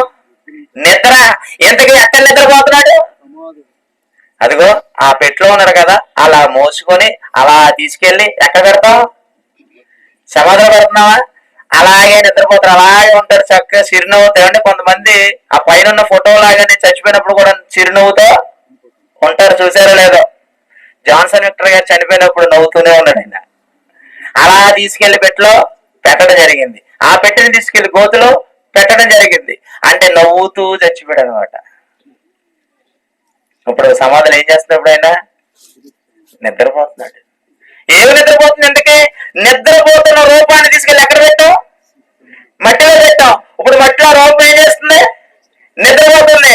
అందుకే దానియేలు గారు ఏమని రాయించాడు? నిద్రించుచున్నవారు అనేకులు అన్నాడు. చూడండి, అందరూ నిద్రపోతున్నారు. ఇప్పటికీ అపోస్తలుడైన పౌలు గారు నిద్రపోతున్నాడు, భక్తుడైన దావీదు గారు నిద్రపోతున్నాడు, అబ్రహాం గారు నిద్రపోతున్నాడు. చచ్చిపోయిన వాళ్ళందరూ ఏం చేస్తారు? సమాధిలో నిద్రపోతున్నారు. అందుకే ఇందాక అన్నయ్య ఒక రిఫరెన్స్ చదివించారు, యోహాను సువార్త 5వ అధ్యాయం 28వ వచనం. చూడండి, యోహాను సువార్త 5వ అధ్యాయము 28వ వచనం. యోహాను సువార్త 5వ అధ్యాయం 28వ వచనం. దీనికి ఆశ్చర్యపడకుడి, ఆ కాలం వచ్చుచున్నది, ఆ కాలమున సమాధుల్లో ఉన్న వారందరూ ఆయన శబ్దము విని మేలు చేసిన వారు. ఎందుకు? ఎక్కడున్న వాళ్ళు? రాయబడింది వచ్చిన ఎక్కడున్న వాళ్ళు? బైబిల్లో చదువుతున్నారు కదా, ఎక్కడున్న వాళ్ళు? సమాధుల్లో ఉన్నవాళ్ళు. ఇప్పుడు అందరు ఎక్కడున్నారు? చచ్చిపోయిన వాళ్ళు సమాధులు. అందుకే కాబోలు మందు పట్టుకు వెళ్తారు. ఎక్కడికి? సమాధుల దగ్గరికి. మా ఏలూరులోనండి ప్రతి సంవత్సరం నవంబర్ 2వ తారీఖున సమాధులు పండుగ చేస్తారండి. ఆ సంవత్సరం మాత్రం ఏం చేస్తారు సార్? ఒక్కరోజు ఒక చేత్తో పూలదండ, మరొక చేత్తో ఫ్రూట్స్, ఇంకొక చేత్తో కొవ్వొత్తులు, అందరూ ఫ్యామిలీ ఫ్యాక్టరీలకు దిగిపోతారండి. ఎక్కడికి? సమాధి దగ్గరికి. చుట్టూ వచ్చి కన్ఫ్యూజ్ చేస్తా ఉంటారు లోనున్నవన్నీ. ప్రార్థన చేస్తారు తల వంచి. ఏం చేస్తారు? ఇంతకే ఎందుకు చేశారు? ఈయన ఎక్కడున్నాడట? సమాధిలో ఉన్నాడట. నిజంగా అదే కనుకైతే బయటకు వచ్చాడు అనుకోండి, ఇంకొక సంవత్సరం వెళ్తారా అక్కడికి? ఎవరైనా వెళ్తారా? వెళ్ళరే. ఆయన అసలు బయటికి రాకుండా లోనుండి ఏం తెచ్చావు? దానిమ్మకాయలు తెచ్చావా? నాకు ఇష్టమైందని అడిగాడు అనుకోండి, ఇంకొకసారి వెళ్తావా? వెళ్ళడు. మరి ఎందుకు వెళ్ళారండి? సమాధులు ఏముందండి? యేసుప్రభువు చెప్పారు, పైకి సమాధులట అందంగా అలంకరిస్తున్నారట, లోన ఏముందట? కుళ్ళిపోయిన శవం. అంతేనండి, కుళ్ళు ఉందండి లోన, పురుగులు ఉన్నాయండి లోన, మట్టిగా మార్చే ప్రక్రియ జరుగుతుందండి లోన. నువ్వెళ్ళేం చేసావు? ఎంతకాలం మా మధ్య నుండి నీ జ్ఞాపకాలతో మమ్మల్ని ఎంతగా ఉల్లసింప చేసి సరళంగా వెళ్ళిపోయావు కదా, నువ్వు మాత్రం విశ్రాంతి తీసుకో. ఎక్కడా? సమాధిలో. ఎందుకు? ఈ వాక్యాన్ని పట్టుకున్నాడు. సమాధుల్లో ఉన్నవారందరూ. మరొక తెగ వాళ్ళు వచ్చారు, సంస్థ పేరు చెప్పను. వాళ్ళంటారు వచ్చి డైరెక్ట్ నా దగ్గరికి, బ్రదర్ నీకు ఒక విషయం తెలుసా అన్నాడు. ఏంటండి అన్న? పాతాళం లేదని తెలుసా అన్నాడు. అయ్యో బాబు, ఏం లేదు, పాతాళం లేదా? మరి చచ్చిపోయిన వాళ్ళు ఎక్కడికి వెళ్తున్నారు బ్రదర్ అండి? అయ్యో బాబు, ఎంత మాట, వాళ్ళు సమాధుల్లో ఉన్నారు బ్రదర్ అన్నాడు. సమాధుల్లో ఉన్నారా? ఇదిగో యోహాను సువార్త 5:28 చూపించారు నాకు. ఏమని? ఎక్కడ ఉన్నారని చచ్చిపోయిన వాళ్ళు? సమాధుల్లో ఉన్నారు. అలాంటి వాళ్ళకి ఇంకో రెఫరెన్స్ చూపించాలి కదా మనం. ఆదికాండం 25:8 ఆదికాండం 25:8 చదువుతాం. చూడండి. అబ్రహాము నిండు వృద్ధాప్యమునకు వచ్చి మంచి ముసలితనమున ప్రాణము విడిచి మృతి పొంది తన పితరుల యొద్దకు ఏం చేశాడట? చేర్చబడ్డాడట. పితరుల దగ్గరికి చేర్చబడ్డాడట. మరి అబ్రహాం గారి శవం ఏమైంది? 9వ అన్నాడు చూడండి. 9వ సోహారు కుమారుడు ఎఫ్రోను పొలమందలి మక్పేలా గుహలో అతని శవాన్ని ఏం చేశారు? పాతి పెట్టారు. చూస్తున్నారా? బైబిల్ చూస్తున్నారా? అతని శవాన్ని ఎక్కడ పాతి పెట్టారు? మక్పేలా గుహలో పాతి పెట్టారు అబ్రహాం గారి శవాన్ని. మరి అబ్రహాం గారు చచ్చిపోయి ఎక్కడికి వెళ్ళాడు? పితరుల దగ్గరికి వెళ్ళాడు. ఎందుకు పితరులు ఎక్కడ ఉన్నారు? చట్నీ అలాడుతున్నారా? ఏమండి, కోరికలు తిరగకుండా అటు ఇటు తిరుగుతున్నారా? ఈ మధ్య అండి ఈ కథలు ఎక్కువైపోయినాయండి. చచ్చిపోయినాడు దైవం అవటం. ఆ దయ్యం కూడా ఎలా అవుతారు తెలుసా? సగమేమో వికృత రూపం, సగమేమో మామూలు రూపం. ఒక కన్నేమో చాలా దారుణం ఉంటది, మరో కన్నేమో తెల్లగుడ్డు ఉంటుంది. ఆడు దయ్యవట. ప్రేక్షకులేమో ముసిగేసుకొని హారర్ సినిమా భయంతో చూస్తా ఉంటాడు. చూడండి, భయం అన్నప్పుడు ఎవరు చూడమన్నాడండి? మళ్ళీ భయంతో వణుకుతూ అదే పట్టుకొని చూస్తాడండి. భయం సినిమాలంటే, భయం పెట్టే సినిమాలంటే కోట్ల రూపాయలు కొలగడుతుంది అంటే భయం అంటే అంత భయమా? భయం అంటే అంత ఇష్టమా? అయ్యా దేవునికి భయపడయ్యా నీ బ్రతుకు బాగుపడుతుంది. దేవునికి భయపడి పాపం చేయొద్దయ్యా నీ బ్రతుకు బాగుపడుతుంది. అసలు దేవుని భయమే లేదు మనకుందా? దేవుని భయం లేదు. పావం అంటే ఎంత భయపడిపోయారు చూసారా? ఎక్కడో కరిస్తే చచ్చిపోతాను భయం. మరి దేవునితో పెట్టుకుంటే లేపేస్తాడని భయం ఉందా? లేదే. 6 దయ్యం సినిమా చూపించేసరికి భయం. 200 టికెట్, బ్లాక్ లో 300. బా, ఒకడు అంటున్నాడు ఈ సినిమా ఒక్కడే ధైర్యంగా చూస్తాడు 10 లక్షల రివార్డ్ అంటాడు థియేటర్ లో. ఈ లోపల గుండాకపోతే ఇది చచ్చిపోతాడని. ఇదో రకం పబ్లిసిటీ. దయ్యాలు ఎవరయ్యా? దయ్యాలు అవుతారనేది కట్టుకథలవి. ఎందుకంటే చచ్చిపోయిన తర్వాత ఒక ఆత్మ భూమి మీద ఉండే అవకాశాలు లేవు. ఉన్నాయంటే మనం ఉన్నాం. నిజమండి.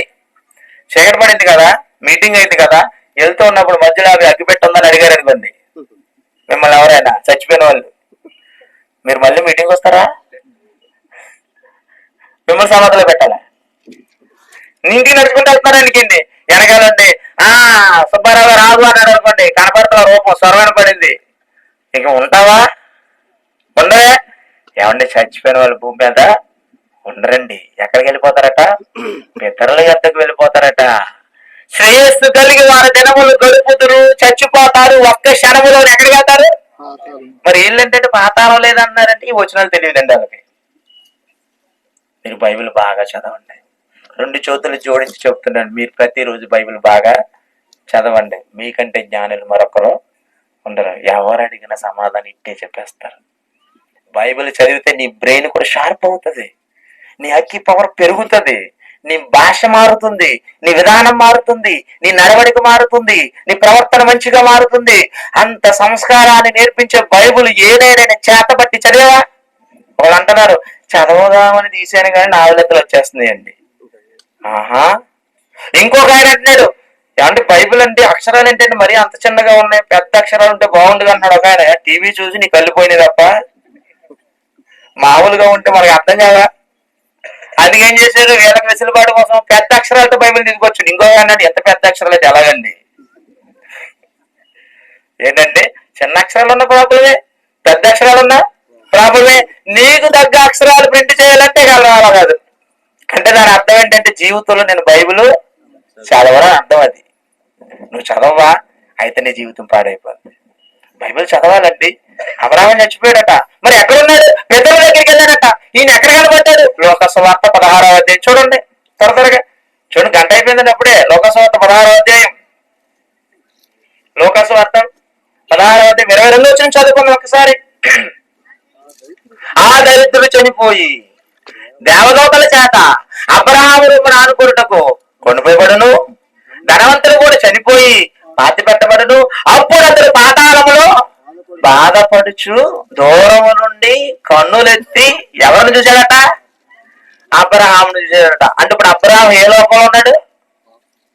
అబ్రహాం ఏ లోకంలో ఉన్నాడు? పాతాళ లోకంలో ఉన్నాడు. భూలోకంలో లేడు. మాలోకం విను అన్నది. మన ఎవరు అండి? మాలోకాలు కదండి, మనకేం తెలుసండి. ఏమనంటే పాతాళం చూసారా బ్రదర్? అమెరికా చూసారా? చూసారా? ఎవరన్నా అమెరికా చూసారా? చూశారు. ఎందుకు చూడలేదు? ఎల్లోడు చూశాడు.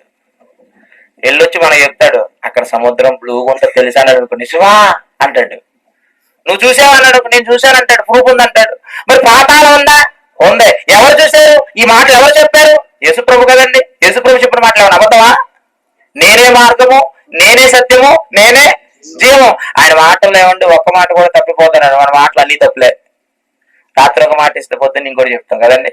మనల్ని అసలు నమ్మకూడదండి. మనిషిని అసలు నమ్మకూడదండి. ఎందుకంటే మాయగాడు కదండి, మాయలోకం కదండి. ఎప్పుడు ఎటు ప్లేట్ మార్చేస్తాడో కూడా తెలియదు. నా ఓట్లన్నీ నీకే అంటాడు.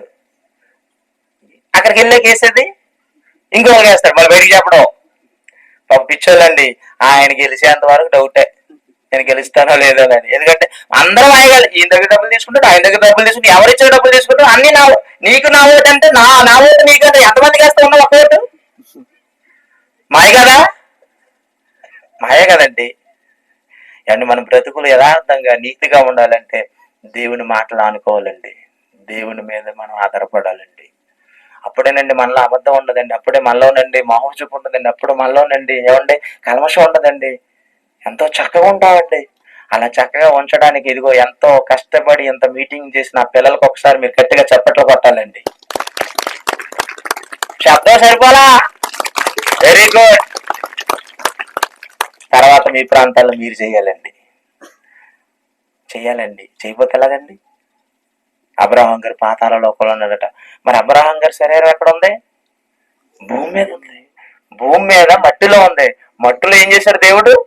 భద్రపరిచాడు. ఎందుకు భద్రపరిచాడో తెలుసా? యేసుక్రీస్తు రెండవ రాకడలో భూమి మీదకి వచ్చినప్పుడు పాతాళములో ఉన్న ఆత్మలు, అదే కదండి చదువుకుని యోహాను సువార్త 5:28 ఆయన శబ్దము విని సమాధుల్లో ఉన్న వారందరూ బయటికి వచ్చేద్దరు. చూడండి యోహాను సువార్త 5:28 ఒకసారి చదువుకుందాం. యోహాను సువార్త 5:28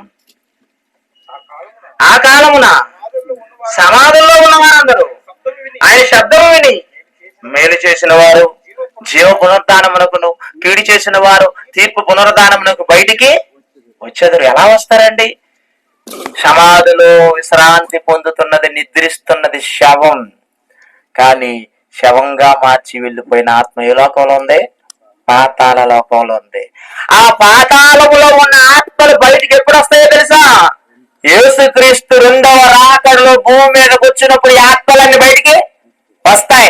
వచ్చినప్పుడు ఏం జరుగుతుందంటే ఆత్మలకు మరల దేహం కావాలి కదా. అప్పుడు భూమిలో నుంచి టక్ టక్ టక్ చూసారు కదా, పాటలు చూసారు కదా, టక్ టక్ టక్ టక్ అని ఆ పార్టీ కణాలన్నీ ఒక రూపం వచ్చేసి ఆత్మ కంటుకుంటాయట. మట్టిలో పాత పెట్టినప్పుడు అది క్షయమైన శరీరం పాతాళ లోకముల నుంచి బయటకు వచ్చాక ఆత్మకు అమర్చబడి ఈ శరీరం తెలుసా? పిలిపి పత్రిక 3వ అధ్యాయం, పిలిపిలకు రాసిన పత్రిక అపోస్తలుడైన పౌలు గారు 3వ అధ్యాయం 21 పిలిపిలకు రాసిన పత్రిక 3వ అధ్యాయం 21 ఏమంటున్నాడు?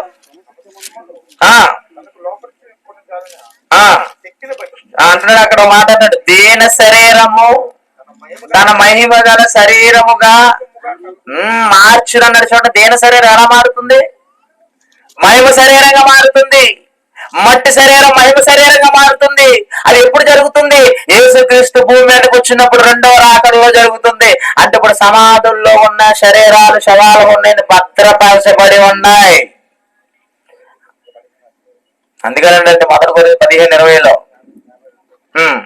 మొదటి కొరింథీ పత్రిక 15వ అధ్యాయము 52 ఏమన్నాడు చూడండి. నీకు మర్మము తెలుపుచున్నాను, మనమందరము నిద్రించదము గాని నిమిషములో రెప్పపాటున కడబోర మ్రోగగానే మనం అందరము మారు మనసు పొంది అంటే ఏమంటే అందరం అంటే పూర్వభాగంగా ఏం జరుగుతుందట? ఆ, అప్పుడు గుర్తులట ఎలా లేపబడతారు? అక్షయులుగా లేపబడతారు. మరణం వచ్చింది దేహానికండి. ఎందుకు వచ్చిందంటే కొద్ది కాలం ఇక్కడుండి దేవుని కోసం బ్రతికి చచ్చిపోయి పరదేశుకు వెళ్ళిపోవాలి. పరలోకానికి ఇంకా ఎవ్వరూ వెళ్ళలేదు, భక్తులు కూడా వెళ్ళలేదు. నీతిమంతులైన వారు పాతాళ లోకంలో నెమ్మది పొందే స్థలంలో ఉన్నారు, అనీతిమంతులైన వారు పాతాళంలో యాత్ర పడే స్థలంలో కాలుతూ ఉన్నారు. యేసుక్రీస్తు వచ్చినప్పుడు వాళ్ళు వస్తారు, వీళ్ళు వస్తారు. వాళ్ళు ధరించుకునే దేహాలను బట్టి ఆ దేహాలు ధరించుకున్న తర్వాత పాపం చేసిన వాళ్ళేమో నిత్య నరకానికి వెళ్తారు, మేలు చేసిన వారు ఎక్కడికి వెళ్తారు? నిత్య జీవానికి వెళ్తారు. అదే మనం వాక్య పట్టణం చదువుకున్న మత్తయి సువార్త 25వ అధ్యాయం 46వ వచనం ఏమన్నాడంటే, మత్తయి సువార్త 25వ అధ్యాయం 46వ వచనంలో వీరు నిత్య శిక్షకును నీతిమంతులందరూ నిత్య జీవమునకును పోవుతారు అన్నాడు. చూడరా, పాపులందరూ నిత్య శిక్షకి వెళ్ళిపోతారు, నీతిమంతులందరూ నిత్య జీవానికి వెళ్ళిపోతారు. ఇది ఎప్పుడు జరుగుతుంది? యేసుక్రీస్తు ఒక రోజు భూమి మీదకి మరలా వస్తాడు వస్తాడు వస్తాడు వస్తాడు. ఇప్పుడు కొంతమంది అంటున్నారు, ఇదిగో నేను త్వరగా వచ్చుచున్నా అన్నాడు కానీ ఇప్పటికే రాలేదు. ఏంటయ్యా ఏ అబద్ధికుడా? కాదు, ఆయన వస్తే నువ్వు ఫెయిల్ అయిపోతావు. నువ్వు పాస్ అవ్వాలంటే ఆయన ఏం చేయాలి? ఇప్పుడు వెయిటింగ్ చేయాలి. నువ్వు మార్పు పొందాలి, నువ్వు మంచిగా బ్రతకాలి, నీ నోట అబద్ధం ఉండకూడదు, నీ చూపు మాపు చూపు ఉండకూడదు, నీ ఆలోచన మంచిదై ఉండాలి, నీ నడవడికి నీ ప్రవర్తన బాగుగా ఉండాలి. ఇన్ని జరగాలంటే నీకేమి ఇవ్వాలి? సమయం ఇవ్వాలి. తప్పు చేసిన నల్లా లేపుకుంటూ వెళ్ళిపోతే ఈరోజు నేను ఉండను, మీరు కూడా ఉంటావా చెప్పండి? నేను తప్పు చేయలేదు అన్న వాళ్ళు చేతులు ఎత్తండి, అబద్ధం ఆడలేదు అన్న వాళ్ళు చేతులు ఎత్తండి. ఎవరు ఎత్తవండి? ఎందుకు ఎత్తావో తెలుసా? నువ్వు ఆలోచిస్తూ ఉంటావు, పక్కన చేయమిరా ఆలోచిస్తున్నావు అనగానే ఆలోచించింది చెప్తావా, ఏమీ లేదని అంటావా? అదే కానీ నువ్వు ఆలోచించలేదా?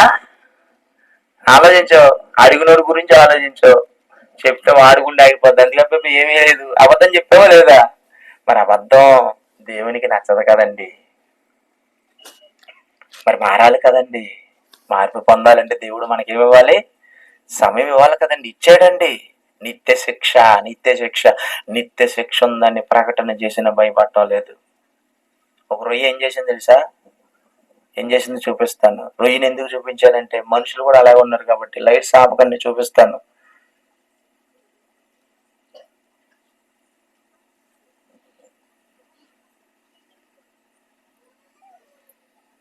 చూడండి ఎక్కడికి వెళ్తుంది అది, ఏం జరిగిందో చూడండి.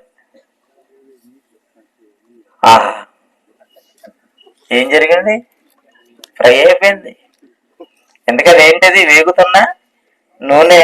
మళ్ళీ ప్లే చేస్తాను, గుర్తుండిపోవాలి కదా మీకు. ఎలా నెమ్మదిగా వెళ్తుంది చూడండి. బారు, బీరు, పోరు, ఊరు అన్నావు కదా, వారు చివరికే, తర్వాత బేజారు అయిపోయింది.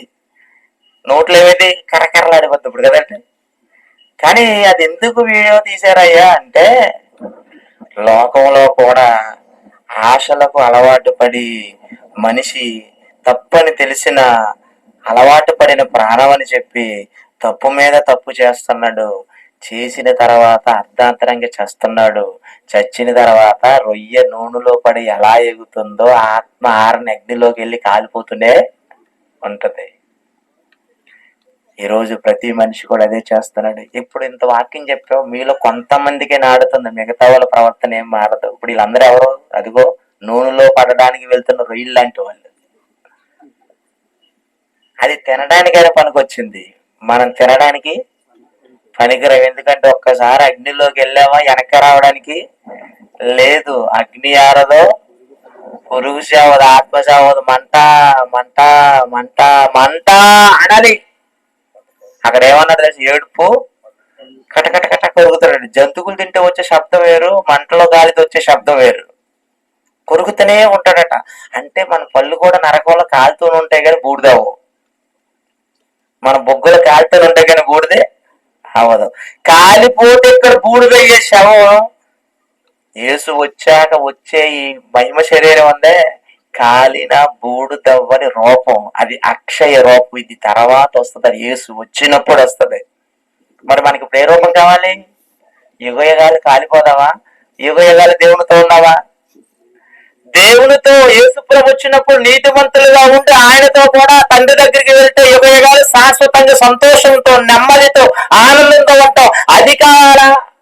ఇక్కడే ఇష్టానుసారంగా బ్రతికి తుచ్చమైన నీచమైన కొన్ని కోరికలు తీర్చుకోవడంలో భాగంగా ఇక్కడే ఈ చిన్న చిన్న శనికమైన కోరికలకు అలవాటు పడిన ప్రాణంగా ఉండి తప్పని చచ్చిపోయి ఆరనగ్నిలో యుగయుగాలు కాలిపోదాం అని కావాలా? దేవుడు పిలుస్తున్న నరులారా తిరిగి రండి. ఎప్పుడైనా పిలుస్తాడు. ఆయన పిలుపు ఎవరికి వరమో తెలుసా? ఇలా మీటింగులు పెట్టి వాక్యాన్ని ప్రకటించి ఆ వాక్య ప్రకారం నడుచుకుంటూ చచ్చిపోయే వరకు దేవుడా దేవుడా దేవుడా అనుకుంటూ ఆ దేవుడిని అనేక మందికి పరిచయం చేస్తూ హ్యాపీగా కన్ను మూసిన వారికి ఆయన పిలుపు ఒక వరం. అలా కాకుండా ఆదివారం గుడిలో కనపడుతూ, సోమవారం నుంచి శనివారం వరకు బార్షాపులో కనపడుతూ, పనికిమాని వాళ్ళుగా తిరుగుతూ, ఏమైనా అబద్ధాలు చెబుతూ, వాళ్ళ కొంపలు కూలుస్తూ, అక్కడ తిరిగి ఎక్కడ తిరిగి మాయగారుగా బ్రతుకుతున్నావా? నువ్వు వచ్చేయని ఏదో రోజు అంటాడు, చచ్చిపోయావు అనుకో అక్కడికి వెళ్ళిపోతావు ఆరని అగ్నిలోనికి. అది తీరని శోకం. ఏది కావాలి? నీ మరణం వరం అవ్వాలా? నీ మరణం తీరని శోకం అవ్వాలా? నిర్ణయం మీరే. ఆలోచించండి. మరణం మాత్రం గ్యారంటీ. ఎప్పుడైనా వస్తుంది. ముసలోడయ్యే వస్తుంది అనుకుని కలవకనకండి. రేపే రావచ్చు, ఇంటికి వెళ్ళగా రావచ్చు, ఎల్లుండే రావచ్చు, వచ్చే సంవత్సరం ఉంటావో లేదో కూడా తెలియపోవచ్చు. చాలా ఆశ్చర్యం అండి. చూసిన వ్యక్తి ఫోటోలో శ్రద్ధాంజలి పడిపోతుంది కదా. భయపడండి, దేవునికి లోపడండి. మీరు ఒకటే అనుకోండి, ఇంటికి వెళ్ళాక తండ్రి, ఇంటికి వెళ్తారు కదా, పడుకుంటారు కదా, పడుకున్నప్పుడు ఏనాటి ప్రార్థన చేయాలి తెలుసా? తండ్రి, ఇప్పుడే కనుక ఈ రాత్రి నేను చచ్చిపోతే పరదేశికి చేర్చుకో తండ్రి. నేను చేసిన తప్పులు మన్నించండి తండ్రి. ఇక నుంచి నేను పాపం జోలికి వెళ్ళను తండ్రి. నాకు అవకాశం ఉంది తండ్రి. నేను కనుక బ్రతుకుంటే నీ పనులు చేస్తాను తండ్రి. నాకు జ్ఞానం ఇవ్వండి తండ్రి. నా తప్పులు మన్నించండి తండ్రి. అనుకొని పడుకోండి. మళ్ళీ పొద్దున లేచాక యథావిధిగా పాపం చేయకండి. భయం కలిగి దేవుని కొరకు బ్రతకండి. బ్రతికితే ఆ మహాలోకం ఉందండి. అది ఎవరి కోసం? మన కోసమే. పరలోకం మన కోసం సిద్ధపరిచాడండి. చూసారా, కొన్ని కాలనీలో ఇల్లు ఎలా కట్టుకున్నారు? చాలా బాగున్నాయి కదండి. చాలా బాగా కట్టుకుంటారు. కొద్ది కాలం ఉండడానికి ఇల్లు ఎంత బాగా కట్టుకుంటే యుగ ఆయనతో ఉండడానికి మన కోసం ఆయన ఎన్ని స్థలాలు సిద్ధపరుస్తారో తెలుసా? ఫ్లాట్లు సిద్ధపరుస్తున్నాడండి. మనకి జగనన్న గారు ఫ్లాట్ కావాలా? దేవుడిచ్చే ఫ్లాట్ కావాలా? ఏ ఫ్లాట్ కావాలి చెప్పండి. ఎవరు వచ్చినా ఇరికిళ్ళు ఇస్తారు మన కదండి. విశాలమైన ఇల్లు ఇచ్చేది ఎవరు? దేవుడు. దేనికి? ఆత్మకి, శరీరానికి కాదు. ఈ శరీరం కూడా మారిపోతుందిగా. అక్కడ కావాలి శాశ్వతమైన నివాస స్థలం. అందుకంటున్నాడు, తరముల నుండి మాకు నివాస స్థలము నీవే. ఆయన కావాలి కదండి మనకి దేవుడు కావాలి. డబ్బొద్దు, దేవుడు కావాలి పడవద్దు, దేవుడు కావాలి లోకవద్దు, దేవుడు కావాలని అనుకుంటే నీ మనసు పై వాటి మీద ఉండాలి తప్ప భూ సంబంధమైన వాటి మీద దేని మీద ఉండకూడదు. డబ్బు కావాలి, పదవి కావాలి, పేరు కావాలి, కులం కావాలి, మతం కావాలి, ఇవి కావాలన్నా చచ్చాక వెళ్తావు, ఆరనెద్దులు కాలిపోతావు. అక్కడికి వెళ్ళాక నాకు 5 సహోదరులు ఉన్నారు, 10 మంది సహోదరులు ఉన్నారన్న ఉపయోగం లేదు. వద్దండి, వద్దు. ఇక్కడ ఏమీ వద్దు. ఆయుష్కాలం ఉన్నంత వరకు దేవునికి లోబడి దేవుని పని చేసి బ్రతుకుదాం. చచ్చిపోయాక శాశ్వతమైన లోకాన్ని స్వతంత్రించుకుందాం. ఓకేనండి. మరణానికి భయపడకండి. మరణం అంటే ఎవరు ధైర్యంగా ఉంటారో తెలుసా? ఇలా సువార్త సభలు పెట్టి అనేక కరపత్రాలు పంచి దేవుని పని చేస్తూ దేవుడా దేవుడని తలుచుకుంటూ బ్రతుకుతున్న వారు ధైర్యంగా ఉంటారు. ఎప్పుడు మరణం వచ్చినా పర్వాలేదు. ఒకడు అంటున్నాడు, మేషం ఎలా తిప్పి, మరణం నా దగ్గరికి రావాలంటే 2 అడుగులు వెనకాల ఉంటుందట, పారిపోద్దట. ఎవడు చెప్పాడు? నిన్ను లేపేస్తుంది. నీ పక్కనే ఉంటది మృత్యువు. గోడకూలు 2 మృతి, ఆగిన లారీని కొట్టి 4 మృతి. చదివామండి. ఆగిన లారీ కొట్టడం ఏంటండి? కనపట్టలేదు, ఆగిందో వెళ్ళట్లేదో, ఎందుకు గుర్తాడండి? అయిపోయాడు ఇంతే. ఏమైనా వచ్చేస్తుంది. మన టార్గెట్ ఒకటే, కళ్ళు మూసేలా, కళ్ళు తెరిస్తే ఎక్కడ ఉండాలి? అబ్రహాం గారి దగ్గర ఉండాలి.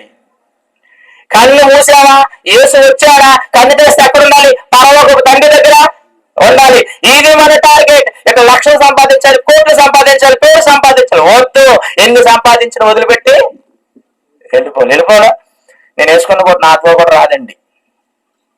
అందరు నా కోటు, నా సెల్ ఫోను, నా బొంగురు, నా వచ్చి, మా ఆవిడ, మా పిల్లలు వీళ్ళు కూడా మనతో రారండి. భార్య వెళ్ళరండి జాగ్రత్తకి వెళ్ళరండి అంటది భార్య. భర్త వెళ్ళరా జాగ్రత్తగా వెళ్ళరా, అయిపోయింది ఇక నీ జీవితం, ఇక అయిపోయింది, ఇక నేను చూసుకోవాలి జాగ్రత్త అంటాడు భర్త. పిల్లలు అమ్మ వెళ్ళిపోయింది, నాన్న వెళ్ళిపోయింది, పిల్లలు ఎవరు శాశ్వతం ఇక్కడ? శాశ్వతం అక్కడేని దేవుడున్న లోకం. అక్కడికి వెళ్దాం అన్న చేతులు ఎత్తండి. కొంతమంది ఎత్తట్లేదండి. అంటే ఇక్కడే ఉందామనా? వద్దండి, వెళ్దామండి. ఎవరిని చూద్దాం? మన నాన్నని చూద్దామా? తండ్రిని చూద్దామా? చూద్దాం. కళ్ళు మూసుకొని ప్రార్థన చేస్తాను, ఆ తర్వాత పాడు చూద్దాం. దయగలిగిన దేవా, కృపగలిగిన తండ్రి, మీ పిల్లలకి నీ మాటలు చెప్పాను. మరణం నీ కోసం బ్రతికిన వారికి అది మరణం. నిన్ను గురించి పట్టించుకోకుండా లోకం కోసం బ్రతికిన వారికి తీరని శోకం. మాకు శోకం కాకూడదు, మనం కావాలి. మాకు ఇచ్చిన ఆయుష్కాలను నీ పనులు చేయాలి. ఇంకెన్నో విషయాలు ఉన్నాయి, కానీ సమయం లేదు కదా నాన్న. చెప్పాను, నన్ను పిలిపించారు. వాళ్ళ యొక్క ఆత్మలను నిలబెట్టడానికి, బలపరచడానికి, తృప్తిపరిచే మాటలు మాట్లాడించారు. మీరు వెతబడిన 2 రోజులు మా ఇద్దరు వర్తమానాలు మీ పిల్లల హృదయాలు భద్రపరిచి పలుపు చేయండి. మీ పిల్లలు కష్టపడ్డారు.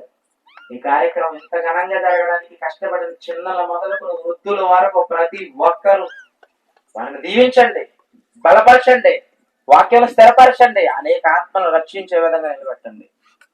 అనేక మందిని నాయన మీ దగ్గర అర్పించాలి, క్రీస్తులో నిలబెట్టాలి. వేదిక పైన ఉన్నటువంటి దైవ సేవకులు అందరూ కష్టపడుతున్నారు, అనేక ఆత్మలను రక్షించాలని.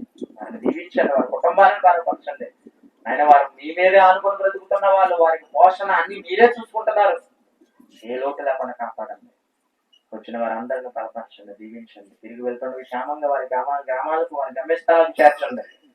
మీ చిత్తమైతే మరలా మీ పిల్లల మధ్యకి నడిపిస్తే మరొక విషయం మాట్లాడే అవకాశం కల్పిస్తారని అనుకుంటున్నాను.